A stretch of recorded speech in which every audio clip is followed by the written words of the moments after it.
Hello and welcome to everybody. My name is Alessandro De Luca from the Sapienza University of Rome. I will talk today on the control of physical human-robot interaction for safe collaborative tasks. First of all, I would like to thank the organizer of this workshop at IROS for inviting me to give this presentation. In fact, I will give a survey of the research activity that we have performed on physical human-robot interaction and collaboration in my department at Sapienza during the last 10 years or so. I will start presenting the control architecture that we designed for physical human-robot interaction and collaboration and implemented in a variety of occasions. Essentially, this will consist of designing the behavior of robot in terms of three main concepts which are intertwined, namely safety, which is always present, coexistence between a human and a robot that share the same workspace and possibly do coordinated action, but without contact, and finally collaboration, which involves, in our intention, some physical interaction, so exchange of forces between the robot and the human in a safe way.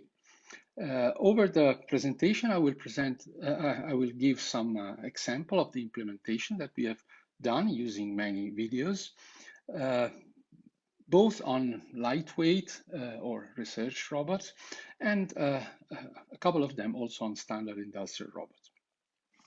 So let me start with considering what is the problem that we are facing and what are the control problems that are related to safety in human-robot interaction. First of all, safety means that we should be able to detect and localize collisions, so unexpected contacts, and react to them in the most appropriate way.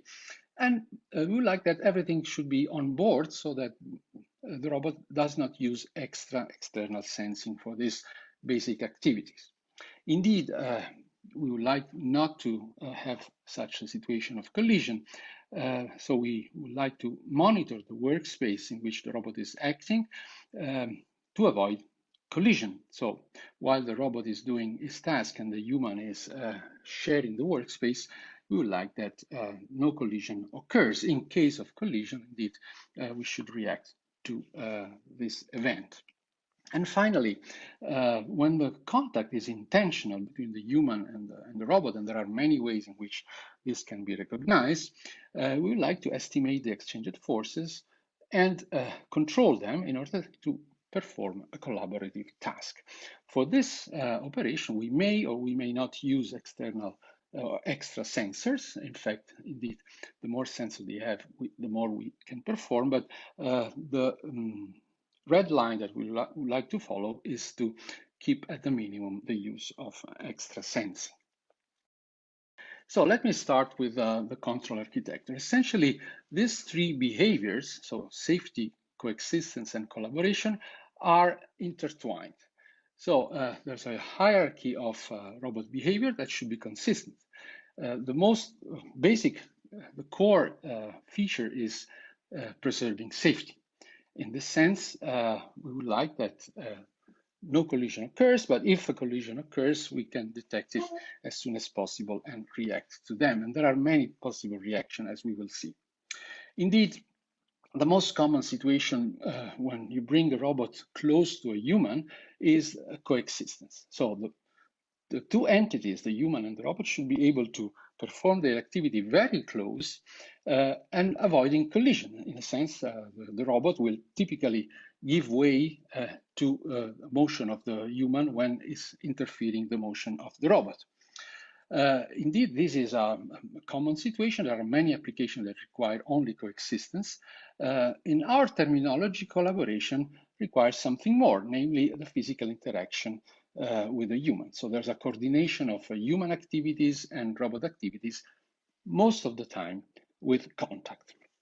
So in order to understand how this type of behavior are interrelated, so why when we do collaboration, we keep in mind coexistence, and why when we do coexistence, we keep in mind safety so that these layers are intertwined intrinsically. Let me start a video that shows exactly what I mean.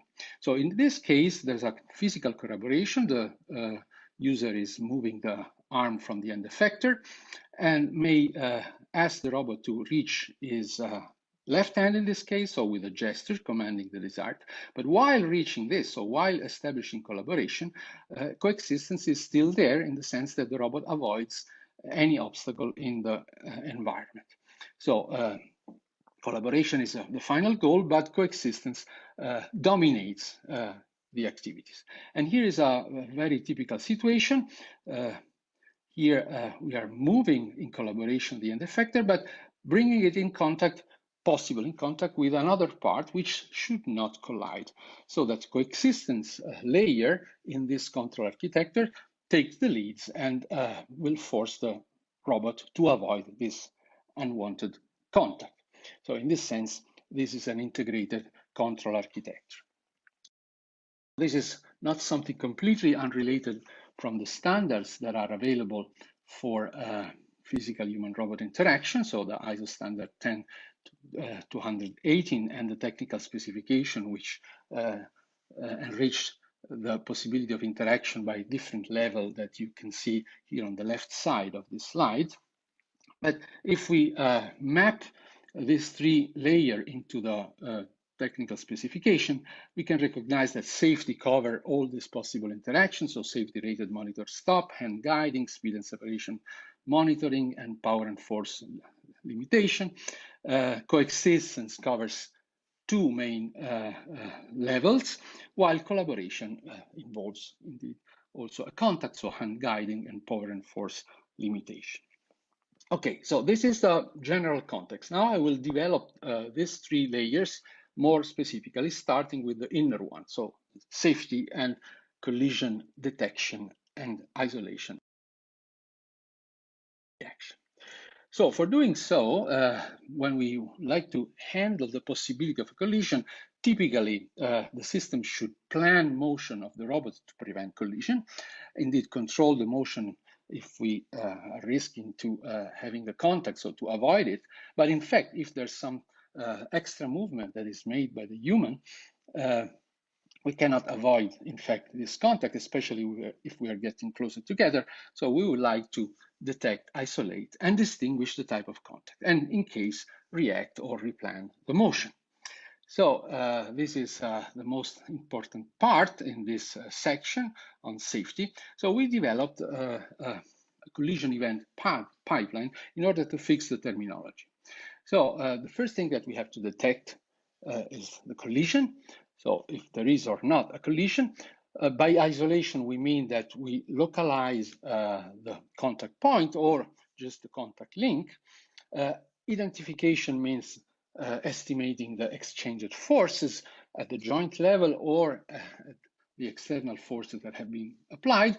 And after that, we can classify if the contact was severe or light, if it was intentional, accidental, and react properly. The most common reaction is just to stop the robot, but something else can be done. For instance, you can have a reflex action by the robot so that the robot, once the collision has been detected, abandons the contact in the most safe way. Now, indeed, to move, everything should be done in real time, in millisecond, I would say. And for doing this, you can design several monitoring signals based on the sensor information and on the kinematic and dynamic model of the robot.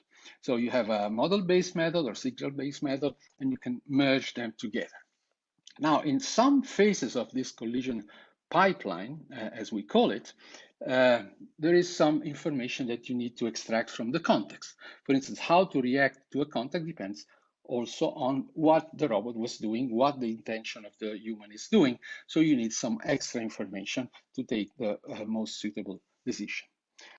Now, we have designed over the year, this is a work that goes back to 2006 and even before, signals that we call residual that monitor collision. In fact, we have two types of physically motivated signal, a scalar one, sigma, that is used for pure detection, and a vector one with the dimension of the number of joints of the robot, which is a momentum-based residual with which we can detect and also isolate which link has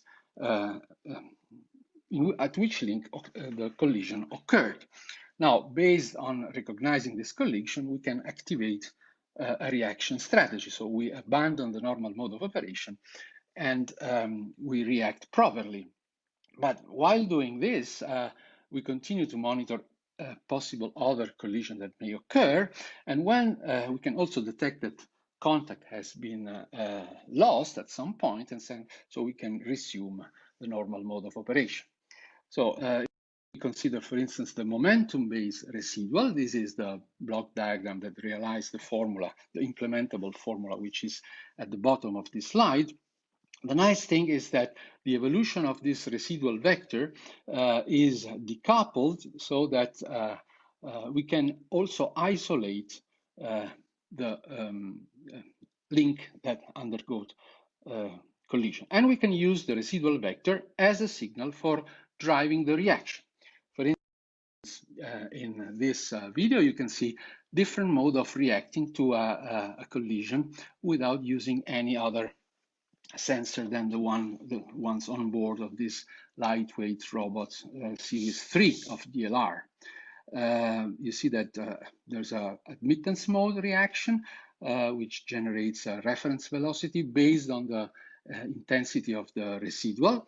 The residual goes to zero as soon as the contact is lost, or you can have this type of reflex reaction where the motion of the robot is more smooth. Everything runs in a few milliseconds, in fact, between the detection time and the reaction time, if 1 kHz is the control rate for this scheme.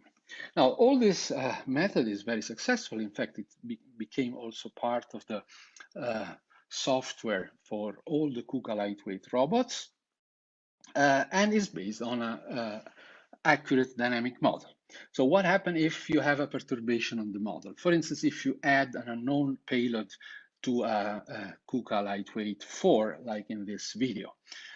Indeed, you would consider this extra force, which is not modeled, as a colliding force. So you have to do some identification. First, here, with a few moves, you can see that the robot is able to estimate that it has a payload of 3 kilograms and its position, and the model is modified accordingly, and then you can detect and isolate collision. Here we have 3 collisions in a row at link 6 and then 5 and 5 again, and you can see that up to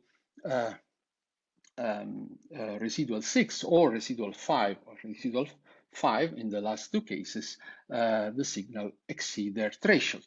So the fact that the more distal residual remain to zero is a way of detecting also, isolating also the link that underwent a collision.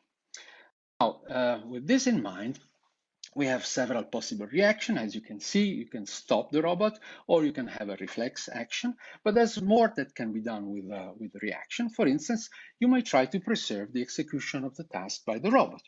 For instance, if you have a Cartesian path, you can use time scaling so that you stop along the path and resume the path as soon as the collision has gone. Or if you have a Cartesian trajectory and you have redundancy in your structure, you can use your redundancy in order to accommodate the reaction at the joint space without leaving the original task or relaxing only part of them. And in all cases, you can reprise the original task that you have partly preserved by this type of action.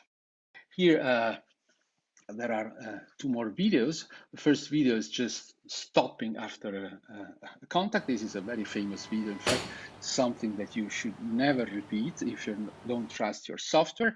Here, Sami Ad-Din was a master student at the time, and he did very well the implementation. The second video is, in fact, trajectory scaling along the Cartesian trajectory. You see that the robot stops, resume motion, but if the reactive the residual becomes too large, in fact, the robot abandons the trajectory. So you can have several type of reaction, like in this case. And this closes the first part about collision. Now, the second layer is coexistence. In order to guarantee that we can share the workspace without contact, without unwanted collision, we have to use external sensing. So we developed over the year an algorithm which is very efficient, works with RGBD sensor, so in the depth space, which is very efficient because it does not need to reconstruct 3D models or to work with the point cloud library that is available for such depth sensors like Kinect, for instance. All the computation of distance are made in the sensor space, and this saves a lot of computational time. So if you work with 1 or 2 Kinect, for instance, as we did, you can work as fast as 300 Hz with a minimum obscure gray area in the scene. And once you have computed the distances between the moving robot and the human, you can use these distances to make your favorite escape of collision, for instance, using artificial potential, slowing down the robot like prescribed by the ISO directives, and so on and so on. So I'm not focusing on this. The more important thing is that you can capture the distance.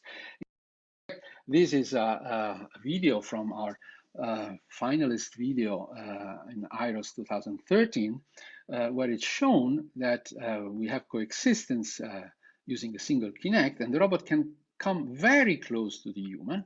The robot is programmed to perform a cyclic positional task, but it abandons as soon as the human is getting too close, or any other things is getting closer.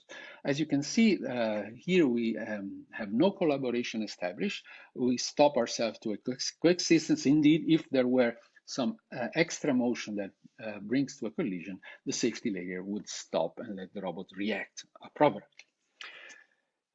And if you're having problem with only one sensor of this kind, you may use 2. For instance, you may have an occlusion of your sensor, like in the left side image. The red sensor is occluded by the hand of the user, although the user is far away from the robot. So this is an unwanted modification of the path of the robot because of a very distant object. Indeed, if you have 2 cameras or 2 depth sensor, you can do much better. And the other thing that you can do with 2 sensor is to reduce at the minimum the gray areas, so to detect what is behind the robot. Here you see with a single camera that a hand beyond the robot is not detected by the single Kinect, while it's detected by 2 cameras. And the nice thing that with our approach of computing distances, the fact that we are using 2 sensor and we are doing computation in the sensor space does not require to move to the 3D space, so we can go as fast as with one device only once we have calibrated the 2 RGBD sensor in advance offline. Now, if you're moving to an industrial setting, you have in this depth images, indeed, you have to remove the actual robot in order to avoid that the algorithm detect a self-collision, which is not important for that. So you have to remove, like in the left and center image, the CAD model of your robot. And if the robot is equipped with extra tools like cables, like in this ABB cell that we have considered in one of our European projects, you have to model also these things in order to be more accurate. Indeed, you can use bounding boxes to include all the machinery that moves with the robot, but in this way you would limit the available workspace for the human. So here you can see an abrasive finishing cell. So the robot is finishing a metallic part on the table, and the human may enter, may have access to the cell, which is usually closed without our coexistence algorithm. for instance, to expect the process, to evaluate the quality. So you can see that the robot stops or slows down and restarts. In order to have a certified solution, the Kinects are not certified. In the cell, there are also laser sensors that are used in case there is some problem in the Kinect imaging. And the laser sensor provides an alternative distance, which is more conservative than what the Kinect can do for you. As a last example of coexistence, this video shows a visual coordination. So we have an external Kinect, and we have also a human wearing an Oculus Rift in order to localize the head. And the task of the robot is just following the head, pointing approximately at the head itself at a certain distance. Indeed, all can be done, but if you're getting closer or some obstacle is getting closer to the robot, indeed, the coexistence goes beyond this type of non-contact collaboration. Okay, for instance, here, Khaled is putting a hand in front or getting closer, so the robot is pointing to the head, but moving away. And in this case, its elbow is getting dangerously close to the table, so it will combine reactive motion in order to preserve, to avoid contact. This brings us directly to the last part, which is collaboration of this presentation. So how do we, so we are monitoring the distance with some external sensing. We use Kinect, as I said, 1 or 2. At some point, this distance goes very close to 0. Okay. At the same time, we have on board of the robot a model-based signal, which we call residual, actually as many components as the number of joints, that is 0 when there is no physical contact and goes out of 0 above a threshold when a contact occurs. So if we combine these two things, we are able to monitor distance and then detect a contact at the same time. And we use the information on where we are closest to the robot for identifying the contact point. Now, this video has shown just monitoring in parallel of both the left and the right hand, but later on in 2017, we developed a parallel GPU computation that allows to keep track of distances between all the robot points in the depth image and all obstacle points, no matter if human or obstacle or whatever, in the environment. So this is a more efficient implementation. Now, as we said, the third level of the architecture, collaboration, is mainly intended for contact. And contact involves some exchange of forces. So we have to estimate how large these forces are and where they occur. So our task at this point is to localize the contact on the surface of the robot, and doing so in the least invasive way, estimate the exchanged Cartesian forces without an extra sensor. So we use some form of virtual sensing in this sense, in this context. And then once we have this estimate, we would like to control the robot motion to react to these forces. And this follows a desired behavior depending on what we would like to do in collaboration. Now, what is the solution idea? As I said, is the combination of a model-based residual that allows to detect, as we have seen, isolate the collision, the linking collision, and also identify which are the torques which are related to the contact force at the joint level. While the depth sensor is able to classify which part of the human body is in contact with the robot and localize the contact point. Once you have localized the contact point, in real time, you have also a Jacobian of this contact point. And you can set up a set of linear equations at every instant, which relates the force and moments that are applied anywhere on the robot through the contact Jacobian to the torques resulting at the joint level. In fact, you have a proxy for this torque, torques, which is given exactly by the vector of residual that you have computed in a model-based fashion. Once you have this type of equation, indeed, from the knowledge of the residual, from the knowledge of the Jacobian in the configuration, the current configuration, you can estimate F and M at the contact, so the force and the moment. So you do a pseudo inverse. Essentially, you can do a weighted pseudo inverse. You can do filtering, but this is the basic situation. Now, since most of the contact are point contact, so there's only an exchange of force contact. Instead of using the full Jacobian transpose, you may estimate only the force using the linear part of the Jacobian transpose and pseudo inverting this matrix. And this is what we have done in most of the cases. And this is the actual results where we implemented an admittance control in reaction to the estimated contact force.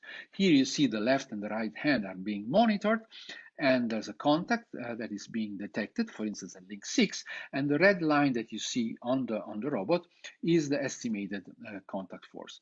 You can also localize two contact points. In this case, we don't do an estimation of the contact force, so this method works very well for one contact at a time, although it can detect multiple contacts.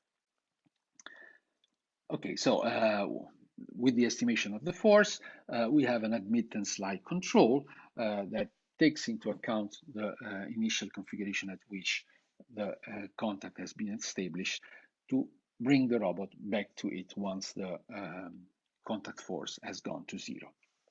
Now, in order to validate the scheme, we did some validation in 2014, but later on, recently in February 2019, actually, we did extra experiments using a handheld Forster sensor as a ground truth.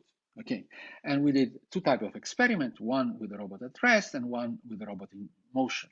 So the first one is a validation of the admittance control scheme. You can see that we measure the contact force with the handheld Forster sensor, and we record at the same time the estimate from our algorithm, both using the residual provided by the KUKA arm and our own built residual, which is exactly the same. And in fact, except for some cases where some of the actual force is not being estimated by the residual because some component of the force which do not produce motion on the available coordinates will not be detected by this type of residual.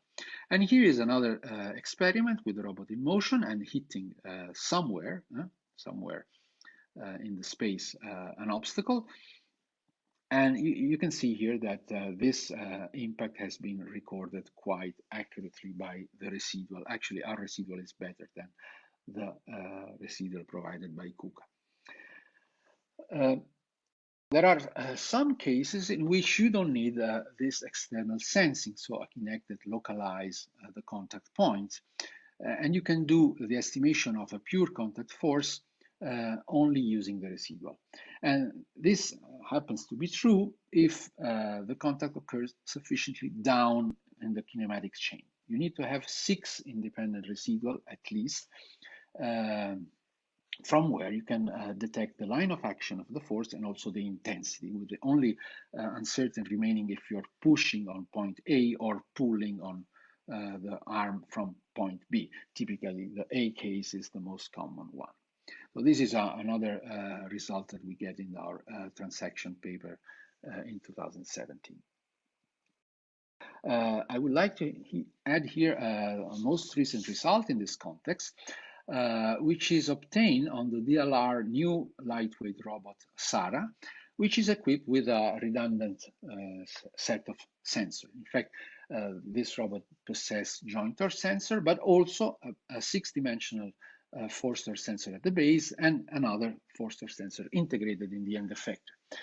In this context, you can build a generalized momentum-based residual that uses all the information coming from the sensors and the dynamic model of the robot, and is able to handle multiple contacts, the situation of singularities, so the fact that you're pushing the robot in a configuration that produce no joint torque when transformed by the contact Jacobian transpose, and estimate at the same time the external force and torques.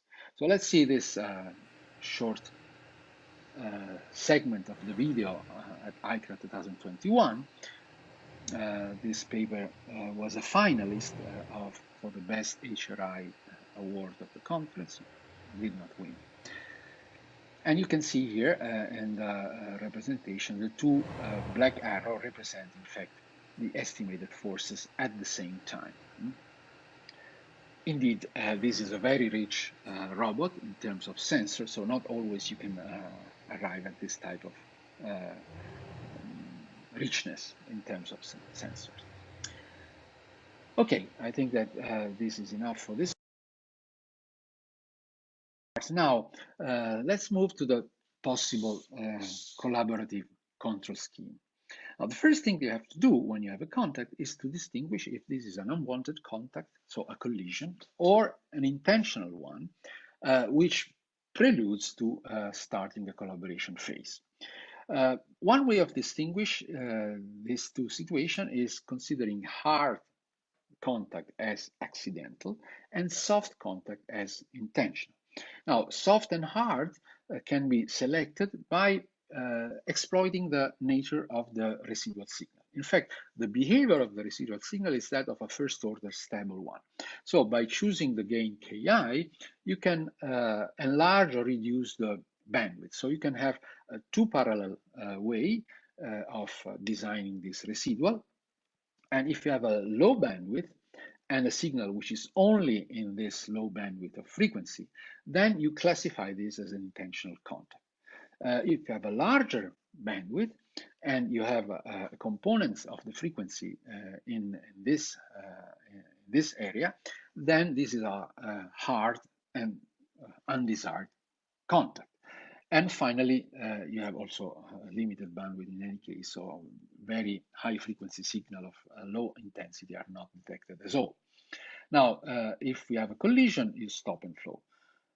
If you have a contact, you can start collaborating. And this is what happened in this video.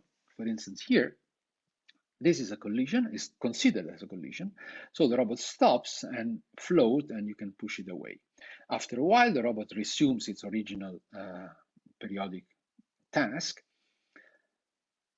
And now Emanuele is softly touching the robot. So this is being recognized as an intentional one. And so the robot reacts in a different way. So you can push it away and then immediately resume the task. So this is another intentional contact, and the robot does not stop, but return to the original task as well. So this is a way in which we use to distinguish. Of course, you can initiate a collaboration by a gesture, by a voice command. There are other ways, non-physical, to interact with the robot, but we exploited in our research this line of thought.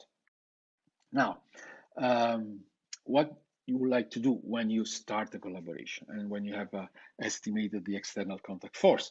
Remember, at any point along the structure, not necessarily at the end effector level. Well, for instance, you can do some holding apart in place between the robot and the human, or carrying together a load, typically at the end effector level, or also have some kind of whole arm force manipulation by which your arm and the arm of the robot are holding apart and moving it together, and so on and so on. We are not considering a specific task, but we are building blocks, control blocks that can be used in any of these applications.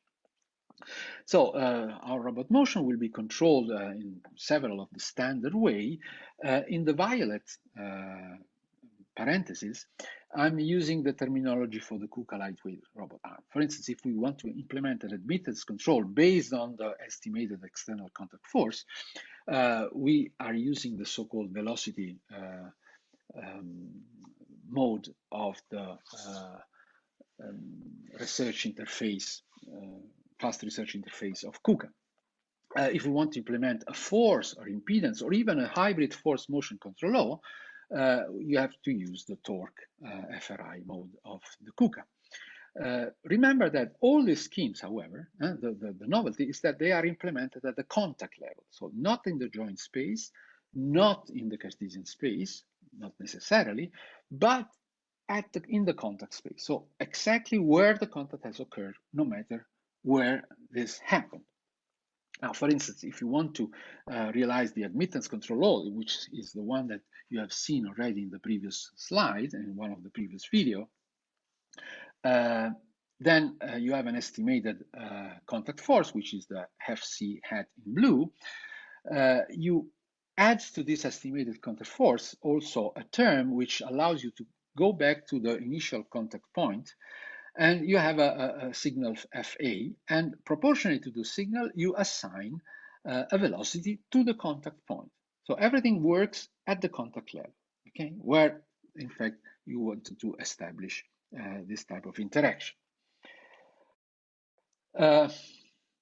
Indeed, if you want to do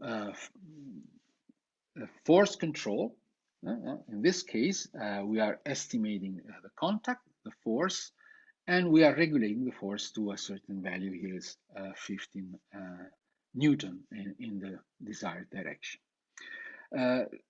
Force control is very critical here because you have to avoid to make non-task consistent choices, and I will be more clear in a later video. Another implementation that we have done is the impedance-based control. Now, this is a kind of a summary of terminology of standard robot control. For instance, if you have a fully rigid robot and you want to implement a joint compliance, and with this joint compliance you want to react to some contact force anywhere in the structure, then you work by assigning a stiffness and a damping at the joint level. If you want to implement a Cartesian compliance, then you assign a stiffness and a damping at the end effector level, and you react with respect to a certain point to the force which is applied anywhere along the structure. Now, if you want to realize impedance instead, so you want to modify also the apparent masses, then if you want to do this at the joint level, you need to have a joint torque sensor because you need to measure the torque at the joint in order to modify the masses at this level. If you want to implement a Cartesian impedance control, then you may equivalently have a force torque sensor if you're interacting at the end effector level. Now, what we are doing, we don't have a joint torque sensor, not necessarily. If the robot has joint torque sensor, then we take advantage of that. But our residual method works also for rigid robots without joint torque sensor. I want to be very clear on that. It's exactly the same structure. We don't have joint torque sensor. We don't have a force torque sensor at the end effector or at the base in general. But we are able to estimate the contact force at the contact level and to impose, based on this estimated force, an impedance model at the contact point. So we change, we assign the desired stiffness, the desired damping, and also the desired apparent mass at the contact level. In this sense, we define this type of approach a generalized impedance because we work at the contact level. And this is what happened. For instance, here, in the first case, we use the unchanged robot inertia at the contact. So the matrix that you see is the Cartesian inertia at the contact point. And we leave this unchanged. So in this case, the estimates are only used to detect and localize the contact, but are not needed in the control law.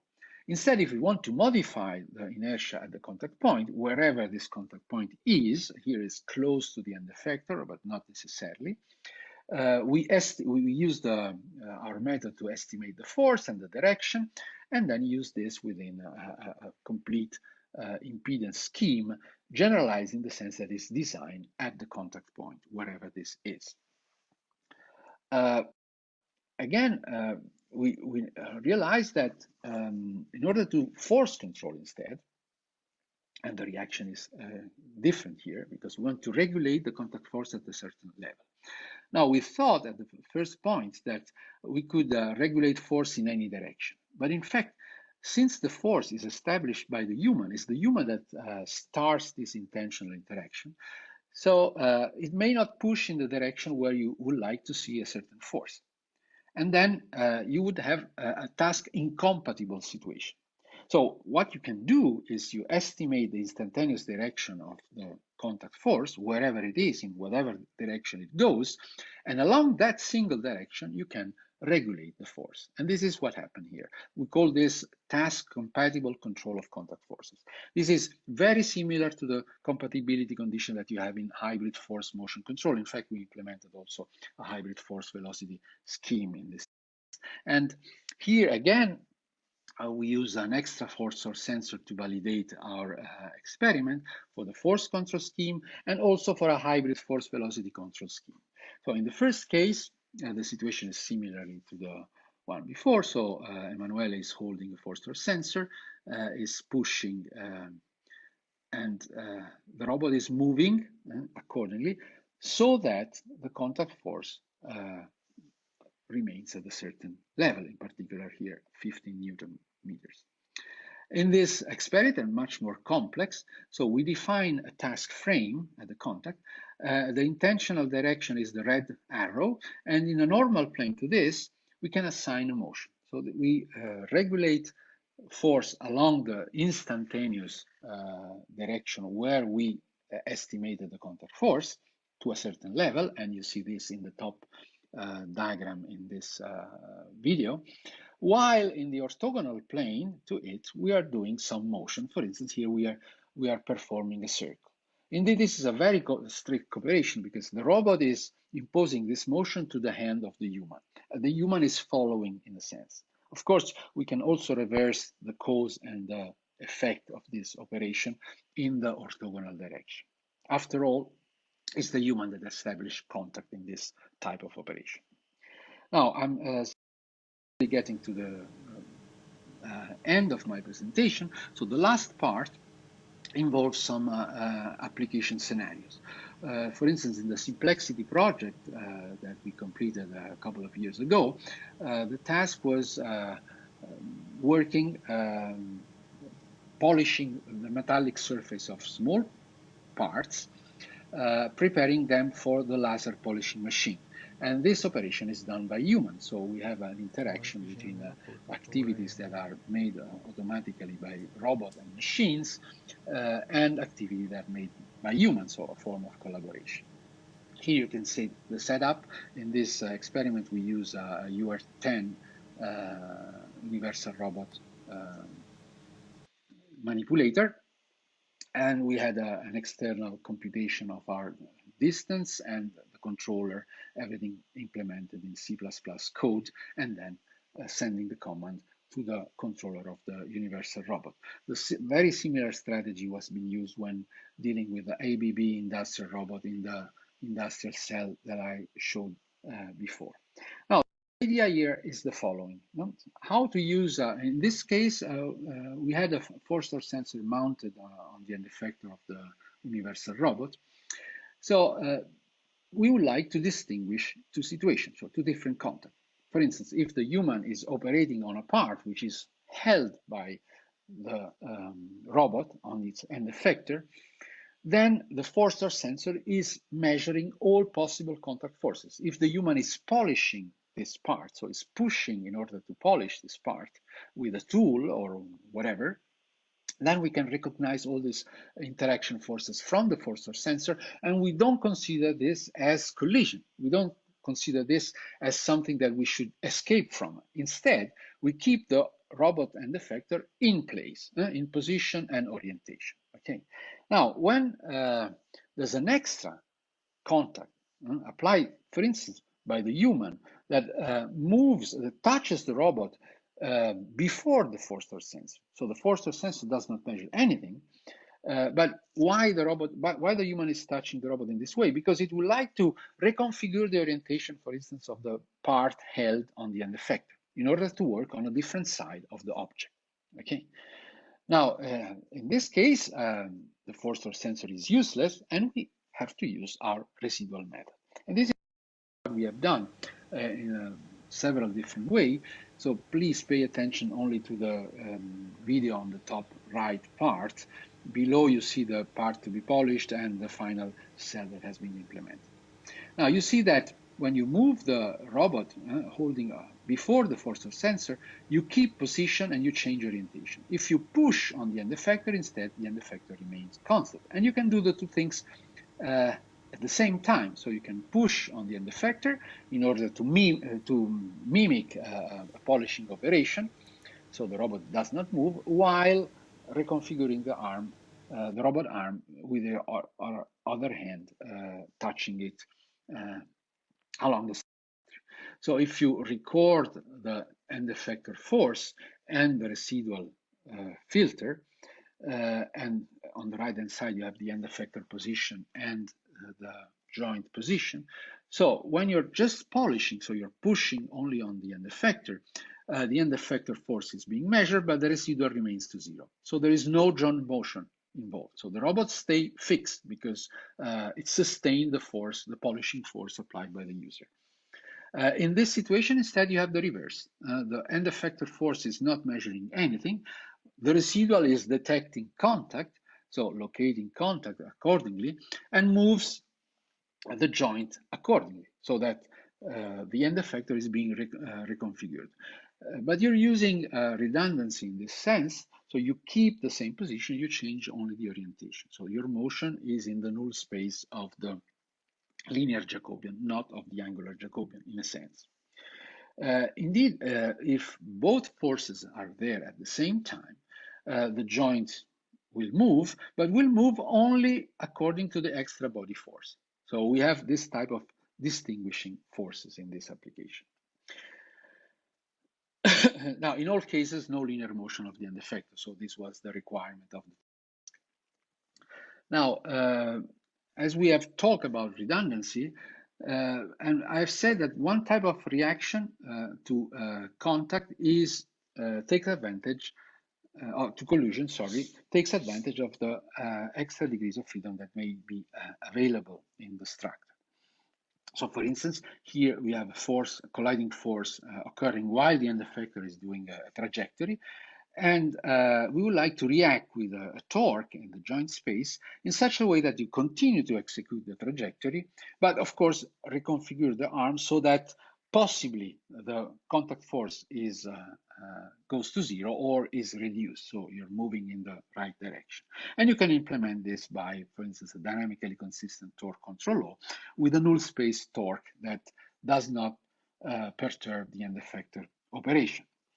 Now, you can also be more general, so just look at this very simple state diagram. So you're doing a task, and you're measuring possible contact force, unwanted contact force. If they go above a threshold, which we call F-relax, then you go into a relaxation state where you try to preserve task as much as possible. If the force then is reduced below this, you continue the task execution as before. If instead you go above an even higher threshold, which we call F abort, then you abort the original task and you react, for instance, using admittance control. And as soon as the estimation of the force goes to zero, you resume the task at the point where you have. And this is what happened in this video.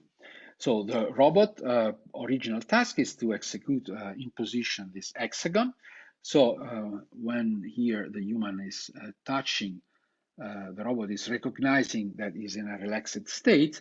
So it's changing orientation. This is changing the orientation, but not the position. When you're pushing too hard, you go into an abort state. When you remove the contact, the robot resumes the task from the position that he had at the beginning. Again, soft contact, so the residual are small, you do relaxation. If you increase forces, you abandon the original task. So you can see you can have a variety of flexible behavior that can be implemented in this architecture. Indeed, you can contact the robot with any object, not necessarily with the human, because we are tracing everything in the workspace, in the image space of the depth camera. Finally, what happened? All these schemes are based on a very good knowledge of the kinematics and dynamics of the robot. What happens if you have a closed control architecture? So you don't know anything about the dynamics of your robot. anything about the controller of your robot, and you're allowed as a user just to send commands which are referenced in the joint space or in the Cartesian space, typically velocity or position. In this situation of this KUKA KR5, small size industrial robot, by the way, this is just, I think it's also the Denso robot that has the same structure, and also a version of the Adept robot has the same kinematics and the same control architecture. So here, every 12 milliseconds, however, you can have a measure, not an access to modify, but a measure of the current circulating in the motor. Actually, the absolute value of this current, don't tell me why, don't ask me why, it's a very strange situation, and of course of the position. Now, based on that, you can process this very poor information that you have in order to detect collision. And if you detect collision, you can also distinguish between a hard collision and a soft collision, and then you may start a collaboration in case a soft contact has been detected. This video that we presented at ICRA 2013 does exactly the same, this type of behavior. Here you can see in the gray shaded area, in the filtered motor currents, we have, again, a high-pass filtering and low-pass filtering of the motor currents, very much similar to what we did on the more sophisticated residual. And when a soft contact has been detected, then the robot puts itself into a collaborative mode. Remember that here there's no force sensing at any level, no model available except for the kinematic one. And still you can do some simple collaboration. There are other, for instance, we implemented also a compliance-like behavior in response to the contact force once you start the collaboration. But this is just to give the idea of what you can do with a very poor information.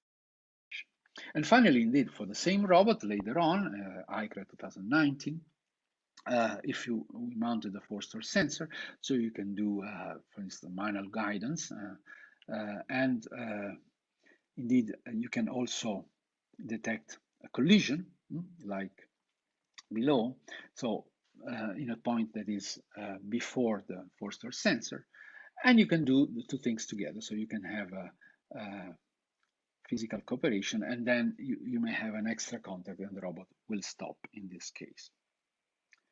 So let's conclusions. So what I have presented is a long story. I mean, few years of activities of our research group within this control framework, which handles human-robot coexistence and collaboration under the premises of safety.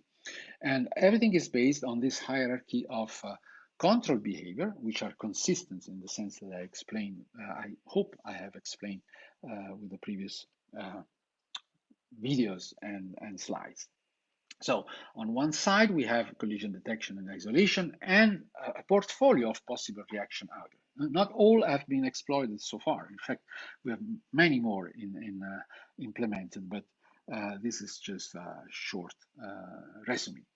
For coexistence, we have to implement real-time collision avoidance, and the key tool here was an efficient, a very fast processing of information from the